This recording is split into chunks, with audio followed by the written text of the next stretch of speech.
Alamin natin ang mga hakbang na isinasagawa ng mga ahensya ng pamahalaan kaugnay ng paglubog ng isang passenger cargo vessel sa Basilan. Si Bernard Ferrer sa Detalye Live. Rise and shine, Bernard. Audrey, mahigpit na nakikipag-ugnayan ang Maritime Industry Authority o Marina sa Philippine Coast Guard kaugnay ng paglubog ng MV Tricia Crescent 3 sa Basilan.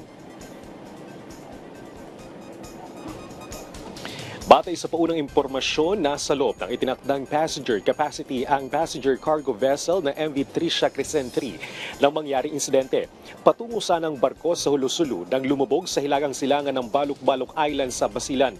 Kinumpirma rin ng Marina Regional Office 9 sa Zamboanga City na kumpleto ang lahat ng kinakailangang dokumento at safety certificates ng nasabing sasakyang pandagat sa oras ng insidente. Kasabay ng search, rescue at investigasyong pinangungunahan ng Philippine Coast Guard, nagpadala rin ng Marina ng sarili nitong investigation team para alamin ang posibleng sanhi at iba pang maaring naging dahilan ng paglubog ng barko. Magpapatupad ang hensya ng mga nararapat na hakbang batay sa magiging resulta ng investigasyon. Tiniyak ng Marina sa publiko na nananatiling prioridad ang kaligtasan sa karagatan at gagawa sila ng mga hakbang upang maiwasan ang kalintulad na insidente sa hinaharap.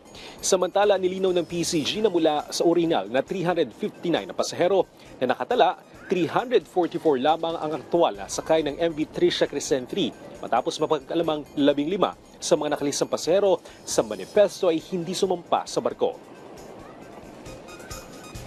Audrey, sa ngayon, 316 ang nakaligtas, 18 ang nasawi at 10 naman ang patuloy pang pinaghahanap ng mga otoridad. Magsasagawa naman ng press conference si DOTR Secretary Giovanni Lopez at PCG Commandant Admiral Ronnie Hilgavan sa Coast Guard Station Zamboanga ngayong umaga, kaugnay pa rin ng nasabing insidente. Audrey? Maraming salamat, Bernard Ferrer.